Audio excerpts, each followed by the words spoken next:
Hi, I'm Violet Bloom, a 30-year-old woman living in a quiet apartment in the city. It happened at exactly 10:42 p.m. on a Tuesday. I was sitting on my couch, tired from a long day of work, when my phone buzzed on the coffee table. The screen lit up with a notification from my sister, Natalie. I picked it up, expecting a question about the balloons or the catering schedule. Instead, I saw 7 words that stopped my heart. Don't come to Mom's retirement party. I stared at the screen. I didn't blink. I didn't breathe. I thought it was a joke at first, or maybe a mistake. But then, a second notification popped up right underneath it. Dad liked "Don't come to Mom's retirement party." That little thumbs-up icon felt like a slap across the face. It was casual. It was cold. It was final. I sat there in the silence of my living room, freezing cold despite the blanket on my lap. I had spent months planning this party. I had paid for the venue, the food, the flowers. I had done everything to make it perfect for them.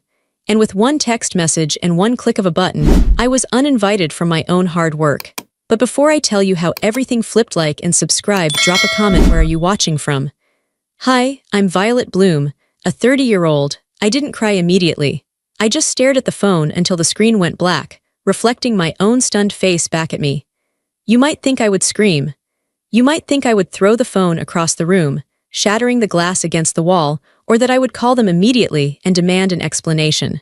A normal person would probably drive over to their house, bang on the door and ask, "What is this? Is this a joke?" But I didn't do any of that. I just sat there. The silence in my apartment was heavy, pressing against my ears like water. My heart was beating a slow, heavy rhythm against my ribs. Thump, thump, thump. But my hands were perfectly still. To understand why I didn't scream, you have to understand my role in the Bloom family. You have to understand the architecture of our house, not the physical bricks and wood, but the emotional structure we lived in. Every family has roles. They are like costumes assigned to us at birth, or maybe they develop slowly over time, stitched together by tiny moments of reinforcement. There's the star, that was Natalie. The golden child. The one whose emotions dictated the weather of the household. If Natalie was happy, the sun was shining. If Natalie was upset, it was a hurricane, and everyone had to board up the windows. Then there were my parents, the audience. They watched the star. They applauded her highs and panicked at her lows.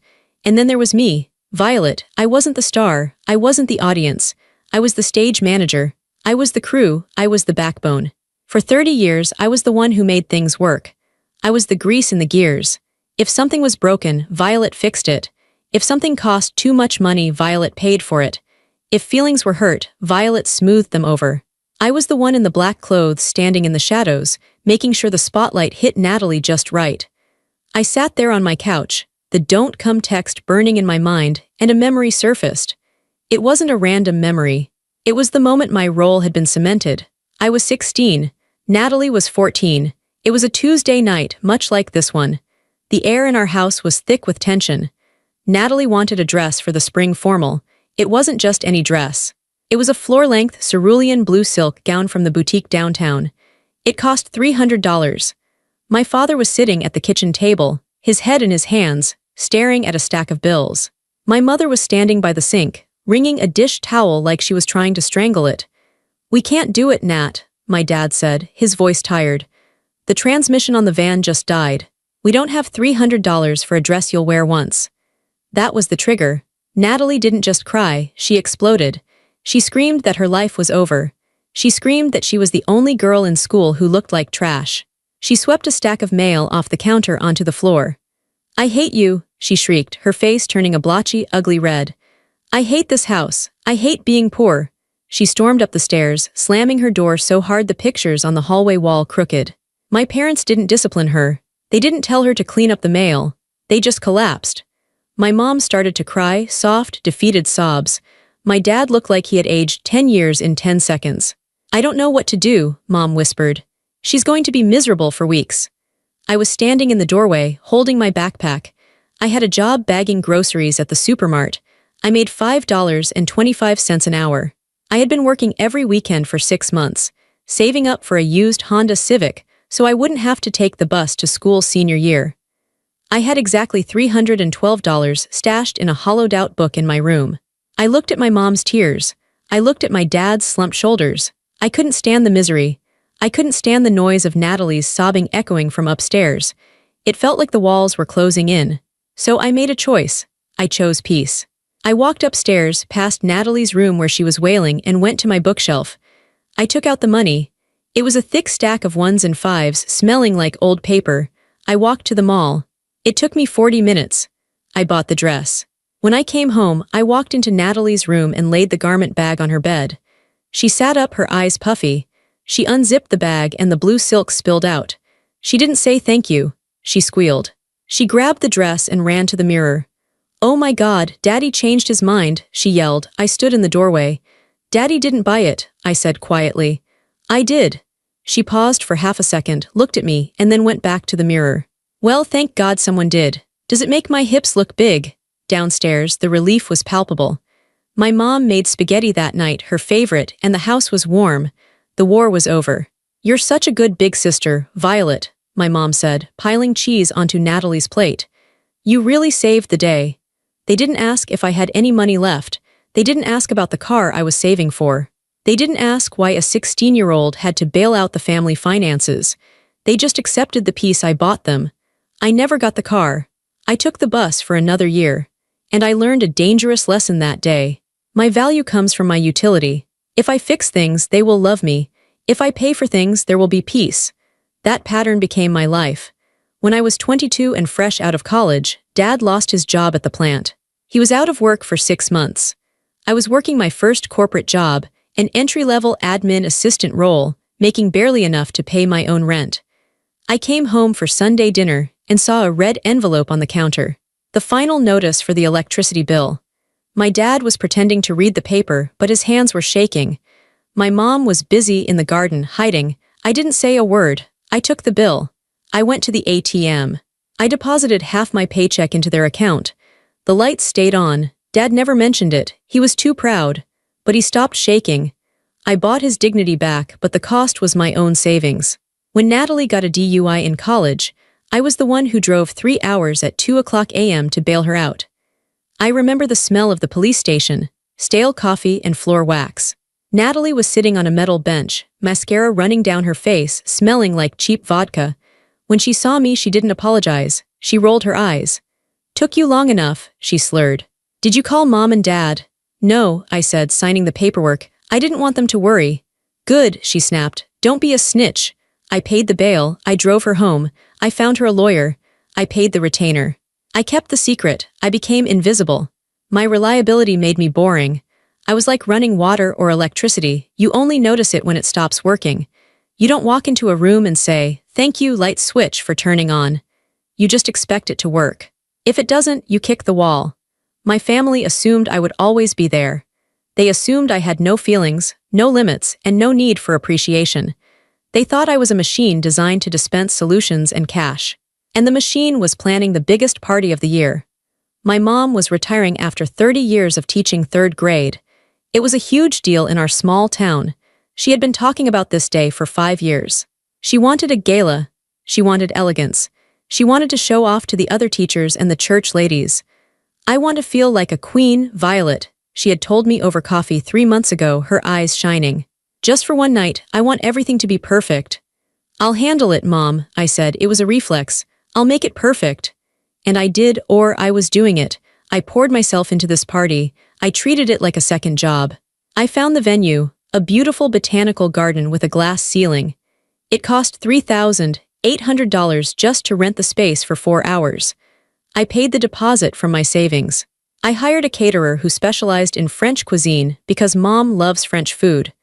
I went to the tasting alone because Natalie was busy with yoga and Mom had a headache. I sat there eating tiny quiches and taking notes on napkins. That was another $2,000 down payment. I booked a jazz trio because Dad hates DJ music. "Real instruments," he always said. "None of that computer noise." So I found the best trio in the state. I spent weeks, literal weeks, scanning 300 photos from our old family albums. I sat at my dining table every night until midnight, the scanner humming, fixing the colors on the computer. I removed scratches from photos of Mom in the 80s. I removed red-eye from photos of Natalie's birthdays. I created a slideshow set to her favorite songs. I designed the invitations with gold foil. I ordered a floral wall for photos made of real white roses, not the cheap plastic ones. I did all of this. Natalie said she was too overwhelmed with her part-time job at the boutique. Dad said he didn't understand party planning. So it was just me, Violet and her checkbook, Violet and her time, Violet and her effort. And now, 3 weeks before the event I built, the event I paid for, they sent a text. Don't come. They didn't just uninvite me. They uninvited the architect. They uninvited the financier. But they were so used to me being invisible, they forgot that I was the engine. They thought the party was just happening by magic. They thought the flowers grew themselves, and the food appeared out of thin air because they deserved it. They were about to find out that magic isn't real. They were about to find out exactly how much heavy lifting the invisible daughter did. I looked at the text again. Don't come. The letters seemed to swim on the screen. It was so casual, no punctuation at the end, just a command. My thumb hovered over the screen. A million angry responses flooded my brain, hot and frantic. I paid for everything. Are you insane? Do you know how much money I've spent? After I bileted you out, after I paid the electric bill, after I bought the dress, I wanted to type it all out. I wanted to list every sacrifice I had made for 30 years. I wanted to scream through the digital void. But then, a strange feeling washed over me. It wasn't peace. It was colder than that. It was numbness. It was the feeling of a bone finally snapping after being bent for too long. If I argued, they would call me dramatic. Violet is making everything about her again, Natalie would say. If I cried, they would call me sensitive. Oh, Violet, stop being a baby, Dad would say. If I listed everything I paid for, they would call me transactional. You only do nice things so you can hold it over our heads, Mom would say. There was no winning with them. The game was rigged. The only way to win was to stop playing. So I typed one word, cool, I hit send. Then I put the phone down on the coffee table, face down. I stood up and walked to my kitchen. I felt like I was floating, detached from my own body. I poured a glass of water and drank it. The water was cold. I focused on the sensation of the cold liquid going down my throat. My hands were perfectly steady. That surprised me. I expected to be shaking, but I wasn't. My heart was beating slow and hard, like a war drum, but my hands were steady as a surgeon's. I walked over to my laptop on the dining table and opened it. The screen glowed, waking up from sleep mode. It showed the spreadsheet I had created for the party. Bloom Retirement Master Plan XLSX. It was a thing of beauty. Color-coded rows. Every vendor, every timeline, every payment due date, every dietary restriction for the guests. It was a masterpiece of organization. It was the blueprint of my mother's dream night. I looked at it. The blue rose for confirmed. The green rose for paid. I opened my email. I started with the venue, the botanical garden. I found the email thread with Sarah, the event coordinator. We had exchanged 30 emails about lighting and table arrangements. I hit reply. Subject: Cancellation of Bloom Retirement Event, Sept. 24th. Dear Sarah, unfortunately, due to unforeseen family circumstances, we need to cancel the event scheduled for the 24th. I am the contract holder. I understand this forfeits the deposit. Please cancel the reservation immediately and release the date. Sincerely, Violet Bloom. I clicked send. I didn't hesitate. I didn't flinch. Next was the caterer. This one was harder, only because the chef was so nice. But I couldn't pay $2,000 more for a party I was banned from. Subject: Cancellation. Please cancel the catering order for the Bloom party. Do not deliver the food. Keep the down payment. Send. The florist, cancel. The jazz trio, cancel. The bakery making the 3-tiered lemon cake with the raspberry filling, cancel. The printer doing the custom gold foil invitations. I called them because it was late, but they sometimes worked nights. Hi, this is Violet Bloom. I need to stop the print order. Oh honey, we just set the plates, the woman on the other end said. Are you sure it's a rush fee to stop now? I'm sure, I said. My voice was calm. Stop the presses. Shred whatever you have. I went down the list like an executioner. One by one, I dismantled the party. It had taken me 3 months to build, brick by brick. It took me 20 minutes to destroy. The hardest part was the slideshow. I minimized the browser and looked at the file on my desktop. Mom Retirement Slideshow Final M4. I remembered scanning the photo of Mom holding me when I was 2 days old. She looked so tired but so happy in that picture. I remembered the photo of us at the beach when I was 7, building a sandcastle. before Natalie was born, before I became the servant. I hovered the mouse over the file. If I deleted this, it was gone. The original scans were on a hard drive I had formatted yesterday to clean it up. The physical photos were back in their boxes in my attic, disorganized. This video was the only coherent story of her life. I thought about the text, "Don't come." I thought about Dad liking the message. I clicked the file. I dragged it to the trash bin, then I right-clicked the trash bin, empty trash. "Are you sure you want to permanently delete these items?" the computer asked. I clicked yes, it was gone. I sat back in my chair, the room was quiet. The hum of the refrigerator seemed loud. I waited for the guilt to hit me. I waited to feel like a bad daughter. That was my programming, right? Violet makes everyone happy. If Violet isn't making people happy, Violet is failing. But I didn't feel bad, I felt light. It was a terrifying lightness. It was the feeling of dropping a heavy backpack after hiking for 30 miles. My shoulders physically relaxed. My jaw unclenched. For the first time in my life, I wasn't carrying them. I had put the burden down. I expected my phone to ring immediately. I expected the vendors to call my mother. I expected panic. But the night passed in silence. The next day passed in silence. I went to work. I sat at my desk. I answered emails. Every time my phone buzzed, I checked it expecting the explosion. But nothing came. They truly didn't know. They were so arrogant, so disconnected from the reality of labor, that they thought the party was a separate entity from me. They thought they could cut off the hand but keep the gift. They thought the venue was booked because they were special, not because I had written a check. It took 4 days. 4 days of silence. 4 days of me sleeping better than I had in years. On Saturday morning, 4 days after the text, the anger began. Not because they missed me, not because they realized they had been cruel, but because the machinery of their life had stopped working. I was sitting on my balcony drinking coffee, watching the sun come up over the city. My phone started buzzing. First, it was a call from Mom. "Incoming call, Mom." I stared at it. I let it ring. It went to voicemail. Then a text from Natalie. "Why is the caterer asking for a refund address? He sent an email to Dad's account saying the order is canceled." I took a sip of coffee. I didn't reply. Then Dad text. "Violet, pick up the phone. The florist just called the house asking why we canceled the rose wall." Then Mom again. A text in all caps. "What did you do? Why are they canceling?" I sat there, feeling the warmth of the coffee mug in my hands. The notifications were piling up like storm clouds. They weren't asking, "Are you okay?" They weren't saying, "We're sorry." They were asking, "Where is our stuff?" They were mad that the servants' quarters were empty. They were mad that the magic trick had been revealed, that the rabbit didn't come out of the hat unless someone put it there. I typed one final message to the group chat. "You uninvited me. The party was my gift. Since I am not welcome, neither is my gift. Good luck." Then I turned my phone to Do Not Disturb. They wanted a party without Violet. They were about to get exactly that. And I knew with grim satisfaction that they had absolutely no idea how to fix it. They had 3 days left, no venue, no food, and no fixer. Let them scramble. Let them sweat. I was done. The date of the party finally arrived. It was Saturday, September 24th.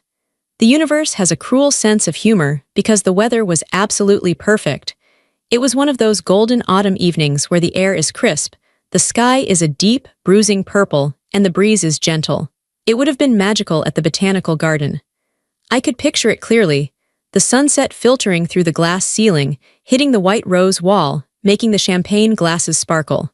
It would have been the kind of night people talk about for years. Instead of being at the party in a silk dress, holding a glass of Chardonnay, I was in my living room wearing flannel pajama pants and an oversized t-shirt with a hole in the shoulder. I was sitting on the floor with Bentley, my golden retriever mix. He was lying on his back, legs in the air, waiting for belly rubs. He was the only family member I had left who didn't ask me for money, didn't judge my life choices, and didn't uninvite me from things I paid for. I brushed his fur, the rhythmic swish, swish, swish of the brush filling the quiet room. I looked at the clock. 7:15 p.m. The party, or whatever was left of it, would be starting right now. I couldn't help but wonder what was happening. I knew my parents too well. I knew they wouldn't cancel the date. They were too proud. They had told everyone at church, everyone at the school, and all the neighbors that tonight was the gala. To cancel, it would be to admit defeat. To cancel, it would be to admit that without Violet, they were incompetent. They couldn't do that, so they would have scrambled. They would have tried to patch something together in 3 days. My phone chimed on the cushion next to me. I picked it up. It was a message from my cousin Jen. Jen was the black sheep of the extended family, mostly because she refused to play their games. She knew I did everything. She knew Natalie was a brat. I hadn't told Jen about the don't come text, but she was smart. She must have walked into the party, looked around, and realized immediately that I wasn't there. Jen sent a photo. My heart hammered against my ribs. Do I look? Do I want to see? I tapped the screen. The image loaded. I had to zoom in to really process what I was seeing. I let out a sound that was half laugh, half gasp. They were in the garage. My parents' suburban 2-car garage. The beautiful botanical garden with the glass ceiling was gone. The white rose wall was gone. The jazz trio was gone. In their place was a scene that looked like a tragic yard sale. The garage door was open, revealing the concrete driveway. There was an oil stain on the floor near the left corner that they hadn't even covered up. Taped to the garage door was a plastic banner. It was sagging in the middle because they hadn't used enough tape. It said "Happy Retirement" in generic red letters. It looked like something you buy at a dollar store 5 minutes before a child's birthday party. There were chairs scattered around the driveway. Not the gold Chiavari chairs I had rented with the velvet cushions.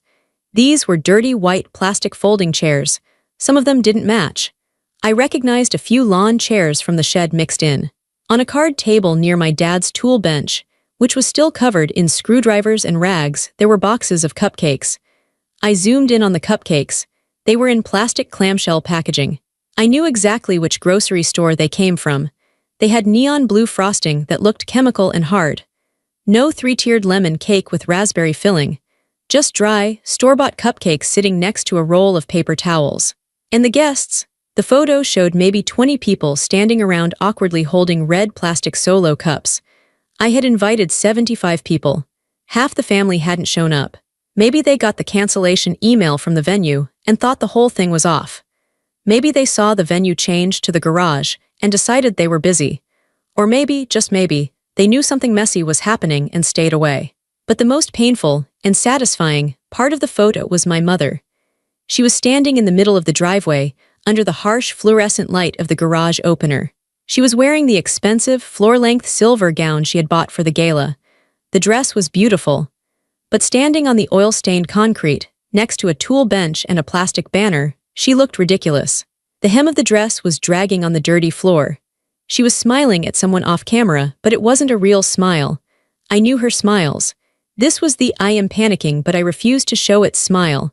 Her eyes were wide and frantic. Her posture was stiff. She looked embarrassed. She looked like a queen who had lost her castle and was trying to hold court in a shed. And Natalie, I found her in the background of the photo. She wasn't the sparkling princess tonight. She was wearing a dress that was too short, and she was arguing with someone on her phone. Her hair looked messy. She looked sweaty. She wasn't enjoying the party, she was working. For the first time in her life, Natalie was dealing with the logistics. She was realizing that ice melts. She was realizing that guests need napkins. She was realizing that music doesn't just happen, you have to set up the speaker. I stared at the photo for a long time. Part of me, the old Violet, the good daughter Violet, felt a sharp pang of sadness. I wanted my mom to have her nice party. I wanted her to feel special. I hated seeing them look trashy. That old instinct to fix it flared up in my chest like a match. I could order pizzas, I thought. I could call a different bakery. I could drive over there right now with my nice speakers and a playlist. I could save it. I looked at Bentley. He nudged my hand with his wet nose. I looked around my quiet, peaceful apartment. If I went over there, they wouldn't thank me. They wouldn't hug me and say, "Oh, Violet, we were so wrong." No, they would scream at me. They would blame me for the garage. They would say I ruined it on purpose to humiliate them. They would say the oil stain was my fault. They would say the bad cupcakes were my fault. They wouldn't see that they did this. They pressed the button.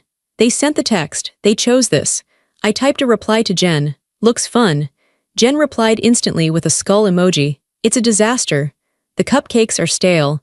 Aunt Linda is drunk on box wine and loudly asking everyone where you are. Your mom is telling people you had a mental breakdown and couldn't handle the pressure.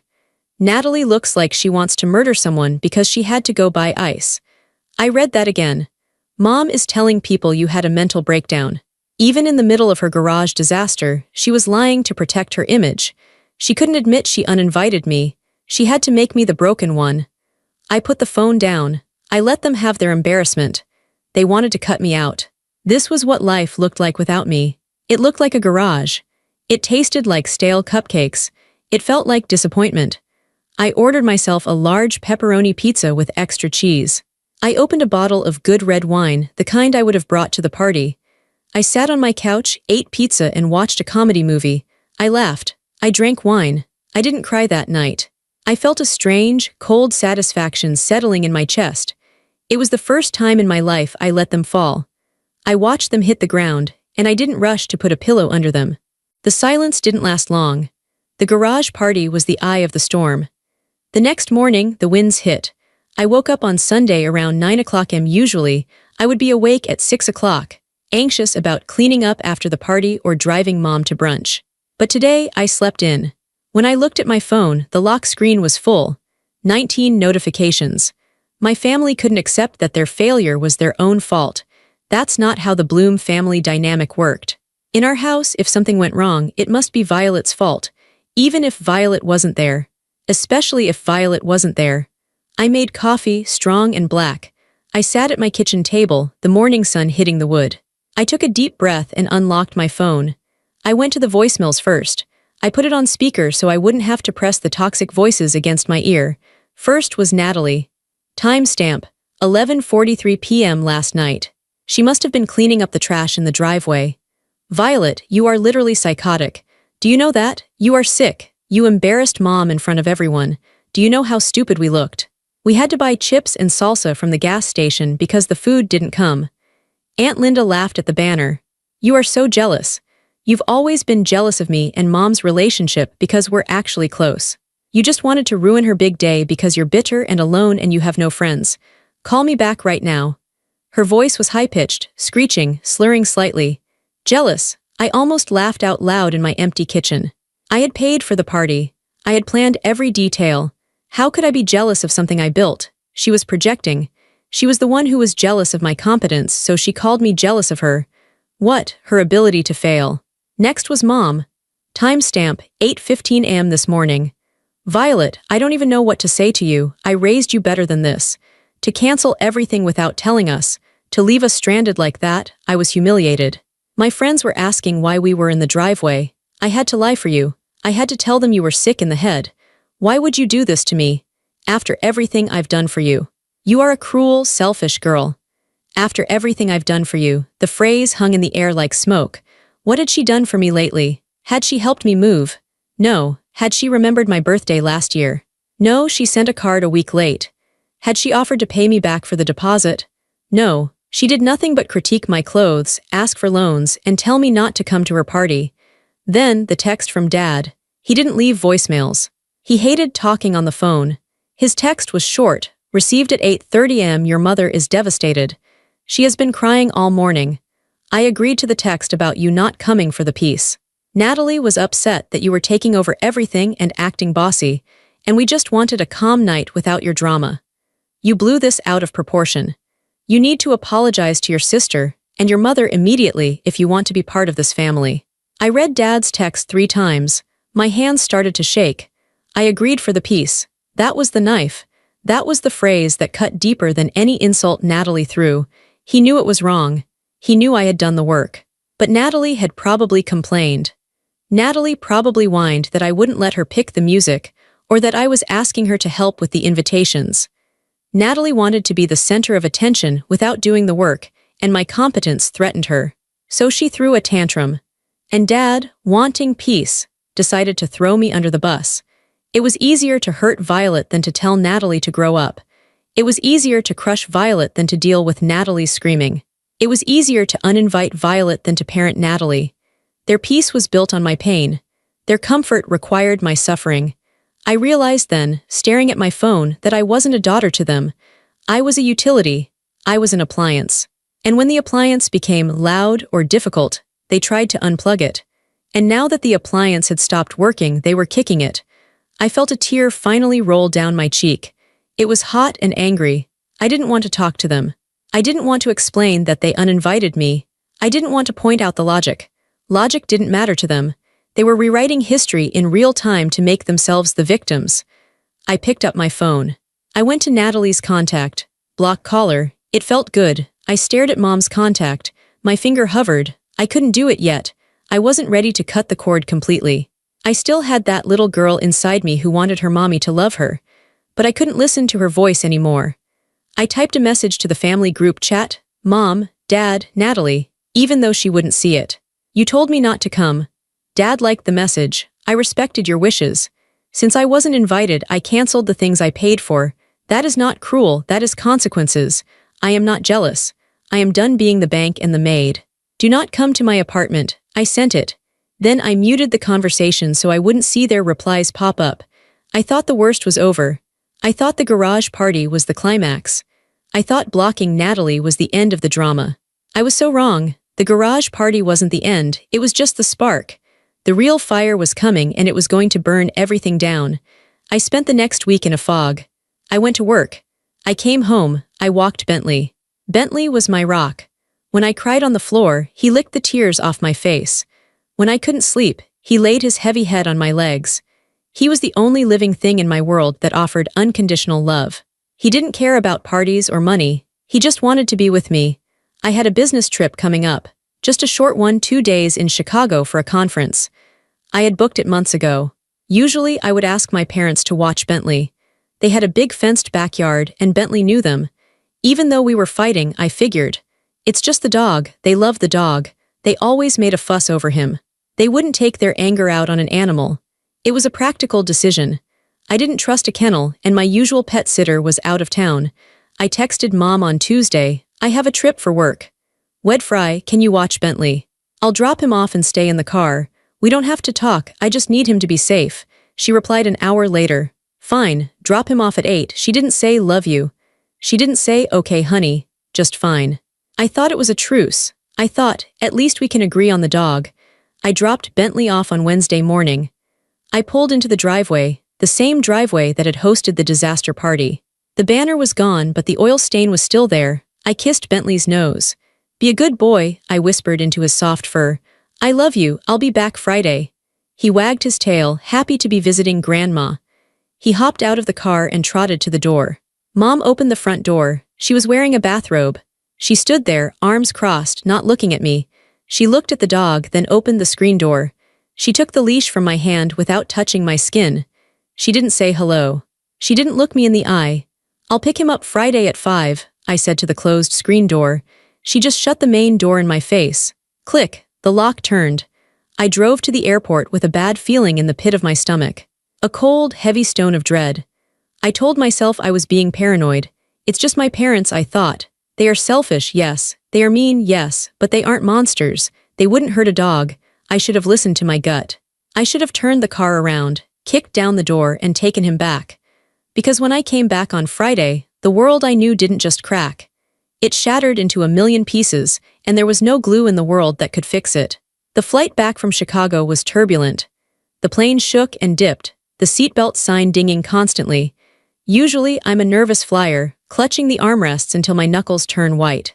But this time, I didn't care about the turbulence. My mind was entirely on Bentley. That stone of dread in my stomach had grown into a boulder. I hadn't received a single picture of him while I was gone. Usually, Mom would send at least one blurry photo of him sleeping on the rug with the caption, "Lazy boy." But this time, silence. I landed at 4:30 p.m. I rushed to my car in the long-term parking lot. I didn't even stop for coffee. I drove straight to my parents' house. The house looked normal, the lawn was mowed. The curtains were drawn. It looked like the home of a respectable retired couple. It looked like a lie. I pulled into the driveway. My heart was pounding. I got out of the car, I didn't even knock. I had a key, the key I used when I came over to fix their Wi-Fi or water their plants or deliver their groceries. I unlocked the door and pushed it open. Mom, Dad. I'm here for Bentley, I called out. My voice sounded thin in the hallway. The house was quiet. Too quiet. Usually, Bentley would hear the key in the lock and come thundering down the hallway, his claws clicking on the hardwood, his tail thumping against the walls. Silence, I walked into the living room. My mom was sitting in her armchair, reading a magazine. My dad was watching the news with the volume low. Natalie was there too. She was sitting on the sofa, scrolling on her phone. They looked up when I walked in. They didn't smile. They didn't look happy to see me. They looked smug. There was a weird energy in the room, like static electricity before a lightning strike. "Where's Bentley?" I asked. I didn't waste time with pleasantries. My mom closed her magazine slowly. She placed it on the side table, lining up the edges perfectly. She looked at me with a calm, cold expression. "He's not here," she said. "Did you take him for a walk?" I asked, looking around for his leash. It wasn't on the hook by the door. "No," Mom said. "Is he in the backyard?" I took a step toward the kitchen door. "Violet, sit down," my dad said. His voice was heavy, authoritative.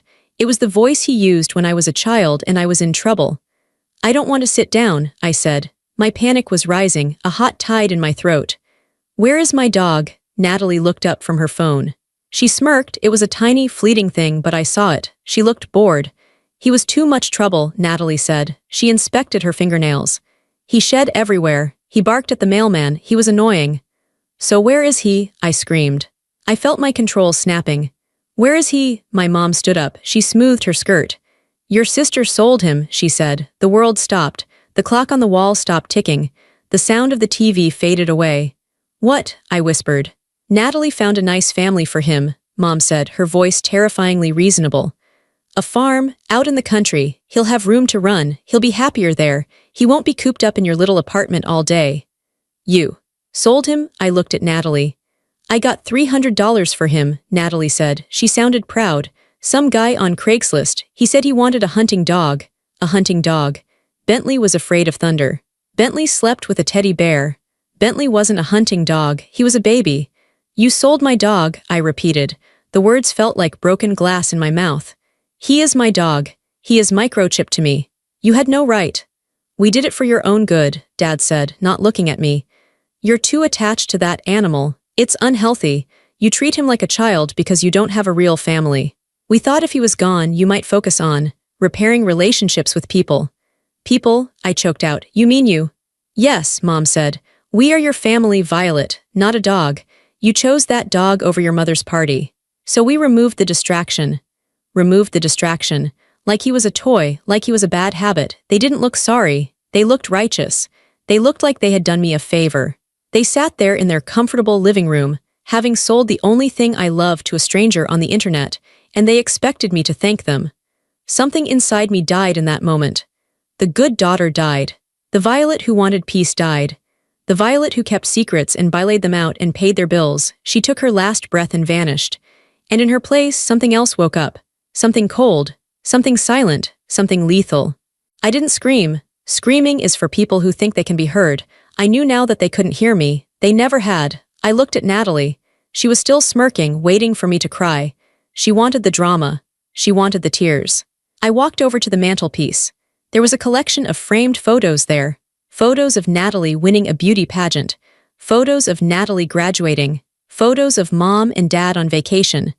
There were no photos of me. I picked up the photo of Natalie in her crown. It was heavy crystal. "What are you doing?" Mom asked, her voice sharp. I didn't answer. I dropped it. Crash. The sound was incredibly loud in the quiet room. The glass shattered. The frame broke. "Violet," Dad yelled, standing up. I walked to the next one. A photo of the perfect family at Christmas without me because I was taking the picture.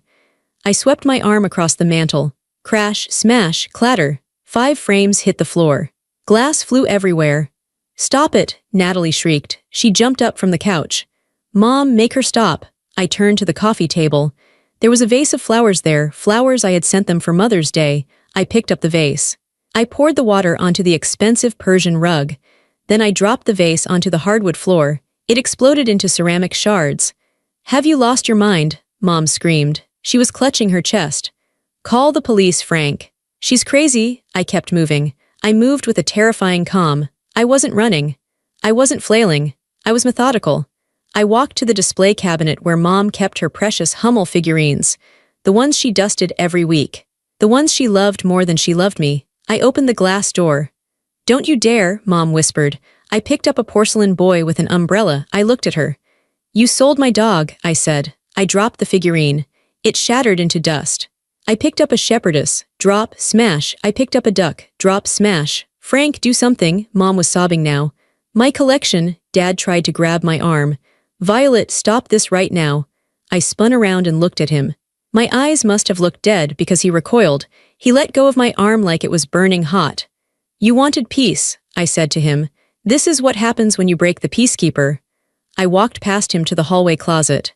I knew Natalie kept her expensive coats in there, the leather jacket I had bought her for her birthday, the winter coat she begged for. I opened the closet. I took out the leather jacket. I walked to the kitchen.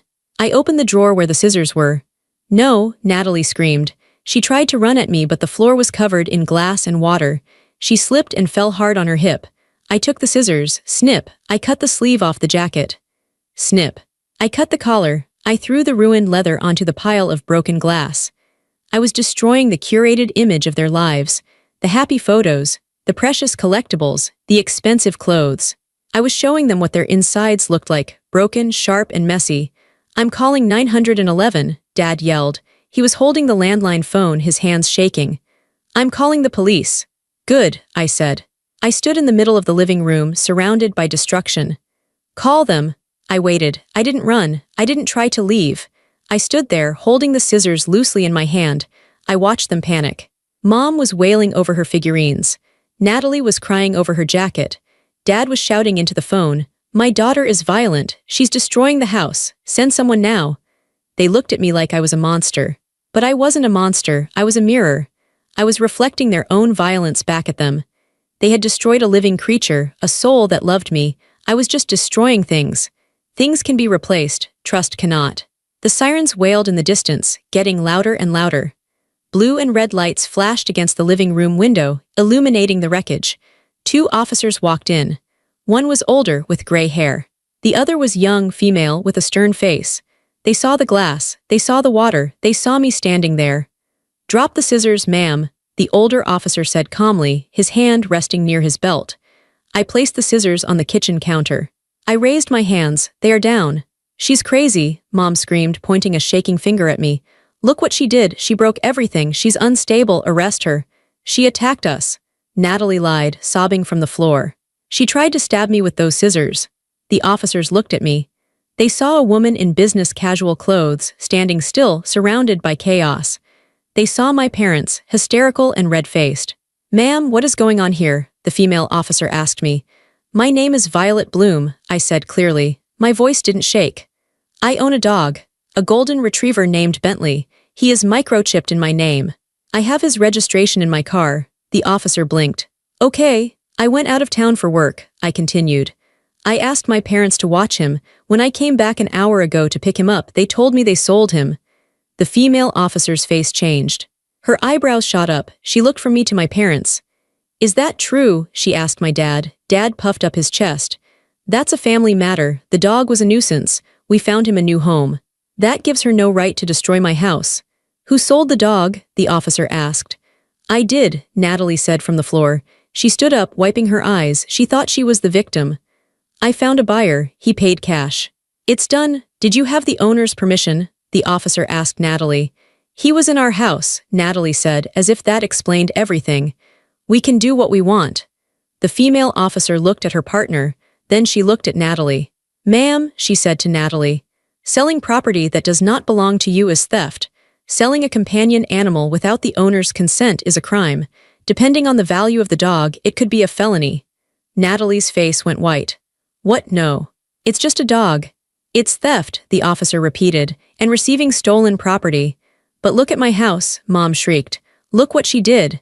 We'll get to the vandalism, the older officer said. But right now, we have a theft in progress. Where is the dog? I don't know the guy's address, Natalie stammered. We met at the gas station. I have his number in my phone. Get the phone, the officer ordered. Natalie scrambled to get her phone. She was shaking now. The power dynamic had shifted so fast her head was spinning. She thought the police were her personal security guards. She didn't realize that laws applied to her too. Call him, the officer said. Put it on speaker.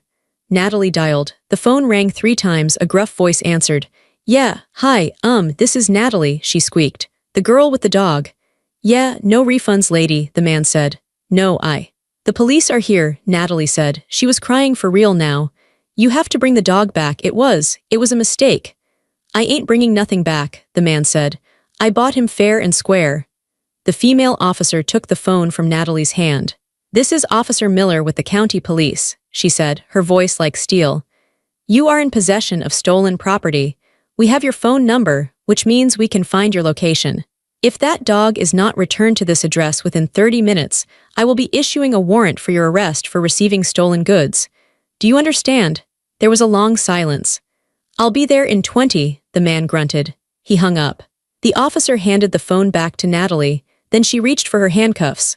"Natalie Bloom," she said, "please turn around and place your hands behind your back." "What?" Natalie screamed. "Mom. Daddy, you are under arrest for theft," the officer said, clicking the cuffs onto Natalie's wrists. The sound was metallic and final. "You can't arrest her," Dad yelled. "She's my daughter, arrest Violet. Look at the glass. Violet Bloom will be cited for property damage," the older officer said. "But your other daughter committed a theft, and frankly, sir, you admitted to being an accomplice." Dad shut his mouth. He looked at Natalie in handcuffs. He looked at the broken Hummel figurines. He looked at me. For the first time in 30 years, he looked afraid of me. We waited in silence. Natalie was sitting in the back of the patrol car, crying hysterically. My parents were sitting on the couch, surrounded by the ruins of their living room, refusing to look at me. I stood by the window, watching the driveway. I didn't care about the glass. I didn't care about the police citation I was going to get. I only cared about one thing. 18 minutes later, a rusty pickup truck pulled into the driveway. A large man in a camo hat got out. He walked to the back of the truck. My heart stopped. He opened the tailgate. Bentley jumped out. He looked confused. He looked scared. His tail was tucked between his legs. He was looking around wildly. I burst out the front door, running past the police officer. "Bentley," I screamed. He heard my voice. His ears perked up. He saw me. He didn't just run, he flew. He scrambled across the pavement, his paws slipping, running so fast he almost tripped over himself. I fell to my knees on the grass. He slammed into me, a 60-pound ball of golden fur and relief. He was whining, licking my face, burying his head in my neck. He was shaking. "I've got you," I sobbed, burying my face in his fur. "I've got you, I'm so sorry, I'm so sorry." He smelled like old cigarettes and fear, but he was alive. He was whole. The man in the truck spat on the ground, glared at the cop, and drove away. He didn't want trouble. The female officer walked over to me. She watched me holding my dog, her face softened. "Is he okay?" she asked. "He's scared," I said, wiping my tears. "But he's okay." "Here's the situation," she said quietly. "Your parents want to press charges for the damage to the house. That's criminal mischief. It's a misdemeanor because the value is likely under the felony limit, but it's still a charge." "I don't care," I said. "I'll pay the fine. I'll do the community service." "However," she continued, "you can press charges against your sister for the theft, and your parents for conspiracy." I looked at the house. I saw my mother watching from the window, her face twisted in hate. "I want to press charges," I said. "Are you sure?" the officer asked. "It's family." "No," I said, clipping Bentley's leash onto his collar. "They aren't family, they're just people I used to know." I gave my statement. I signed the papers. I watched them put Natalie in the back of the squad car to take her to the station for booking. My mother came out onto the porch as I was walking to my car with Bentley. "If you do this," she hissed, her voice venomous, "you are dead to us. Don't ever call us. Don't ever come back. I will remove you from the will. I will tell everyone what you did." I opened the car door and let Bentley hop in. He curled up on the back seat immediately, exhausted. I turned to my mother. "You already took everything that mattered," I said. "You took my time, you took my money, you took my love, you tried to take my dog. You have nothing left that I want. You will die alone," she screamed as I got in the driver's seat. "Better alone than with you," I said. I started the engine. I backed out of the driveway. I drove past the police car where my sister was weeping. I drove past the house where I grew up. I didn't look back in the rearview mirror, not even once. It has been 6 months. My apartment is quiet. It's a Friday night. Bentley is sleeping at the foot of my bed. He twitches sometimes in his sleep, dreaming of chasing squirrels. Whenever he wakes up scared, I'm right there to pet him until he falls back asleep. He's happy again. His tail never stops wagging. I plead no contest to the vandalism charge. The judge, after hearing the story about the dog, gave me the minimum sentence, a $500 fine and 6 months of probation. He looked at me over his glasses and said, "I understand the provocation, Miss Bloom, but next time just call us first." Natalie got probation too, but she now has a theft record. She lost her job at the boutique because they don't trust employees who steal. I haven't spoken to my parents. They tried to reach out once, a month ago. A letter arrived in the mail, no return address. I opened it. It was a bill. A handwritten list from my mother of every item I broke, with inflated prices next to them. Hummel figurine, $400. Picture frame, $50. The total was $5,000. At the bottom she wrote, "Pay this and we can discuss forgiveness." I laughed, a genuine, belly-shaking laugh. I took the letter to the kitchen sink. I lit a match. I watched it burn until it was just ash in the drain. Then I turned on the water and washed it away. I changed my locks the day after the incident. I changed my phone number. I blocked them on social media. I told my boss that if anyone from the Bloom family calls, they are to be blocked. My life is different now. I have money in my savings account because I'm not bailing anyone out. I have free time on weekends because I'm not planning parties or running errands for ungrateful people. I have peace. It's not the fake peace my father wanted, the peace that comes from silencing the victim. It's real peace. The peace of an empty room, the peace of a quiet phone. I realized I didn't lose a family. You can't lose something you never really had. I was never a daughter to them. I was an employee. I was a resource. And when the resource fought back, they tried to destroy it. I stepped away from people who never wanted my whole self, only my usefulness. I looked at Bentley. He opened one eye, thumped his tail once, and went back to sleep. I walked to the window and looked out at the city lights. I was alone, yes, but I wasn't lonely. I felt full. I felt strong. I whispered to the glass, to the city, to the universe. They drew the line years ago. I finally stopped crossing it. If you've ever felt like the invisible backbone of your family, or if you've ever had to walk away to save yourself, let me know in the comments. Like, subscribe, and tell me where you're watching from. I read every single comment.